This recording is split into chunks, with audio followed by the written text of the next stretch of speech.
The next section we're going to enter is the upstream 30-foot offset section. And so to do that, we're going to go back to our DGN file. Right now we're looking at the survey data for the bridge survey. And what we want to do is we want to look at our geometry for our center line of our new roadway. So I'm going to go ahead and switch over to our geometry file.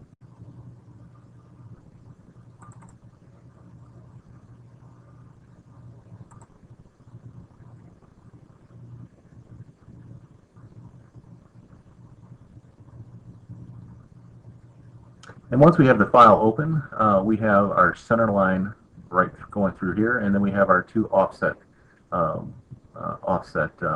chains.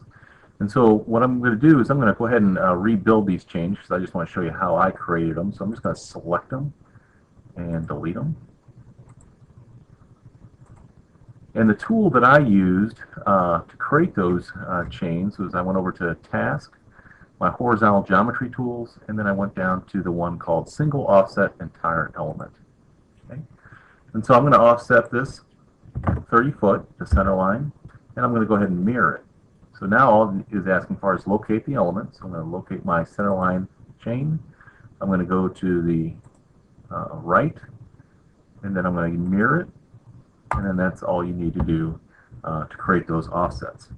Now, what we're going to do is we're going to try to get the profile information of all three of these alignments and put that into the GeoHec spreadsheet. Now, one thing you need to have is a terrain model that is kind of encompasses the area of those alignments. If your alignment goes outside the terrain model, you won't get any profile information for those areas. But with our data, it completely encompasses our three alignments. And so we're going to do the upstream 30-foot offset first.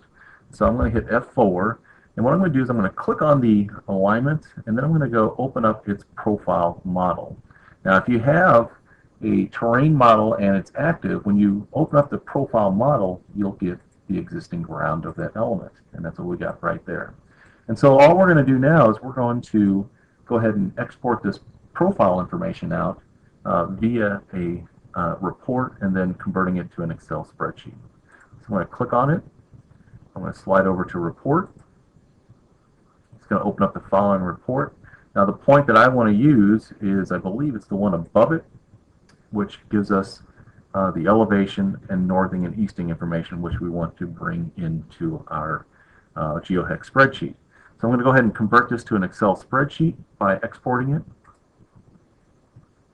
And if we look at our spreadsheet, you'll notice that our spreadsheet is in the order of point name, northing, easting, and elevation. And so if we look back at the Excel spreadsheet, we don't have any point name information, which is not a big deal because it's not required in the spreadsheet for it to work.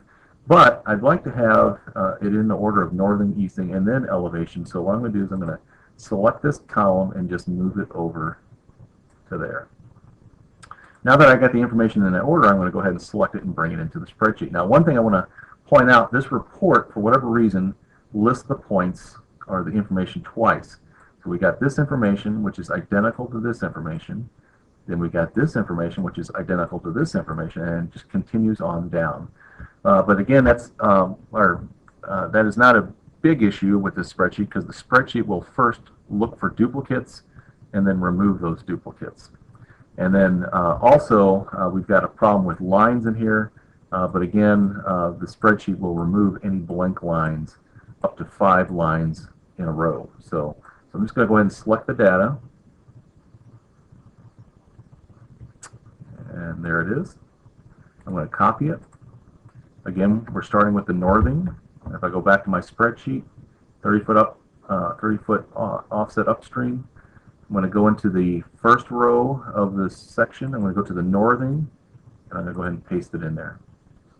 Now again, if we click on the invert button or the visualize button, what it's going to do is it's going to go through first and check for duplicates, and then also remove any blank spaces. So I'm just going to go ahead and visualize the upstream section. You can see how it's put in there. I'm going to go ahead and return to the main page.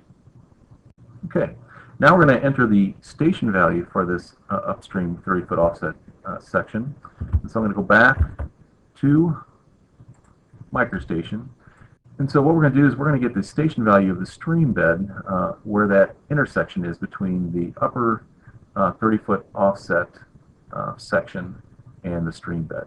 So I'm going to go to my Civil AccuDraw, turn on Civil AccuDraw. I've got the station offset option turned on. I'm going to go to a horizontal tool. Any old horizontal tool will work. You'll see when you come out that you have the station offset information on your cursor, but we need to let it know what chain we want the station value to be based off of as well as that offset. So I'm going to hit O. I'm going to try to select the stream bed, and when I pull away from it, you can see that it is pulling the stream bed information from there. And so to get that intersection point, I'm going to make sure I have my snap mode is on intersect, which it is. I'm going to zoom in to the intersection point.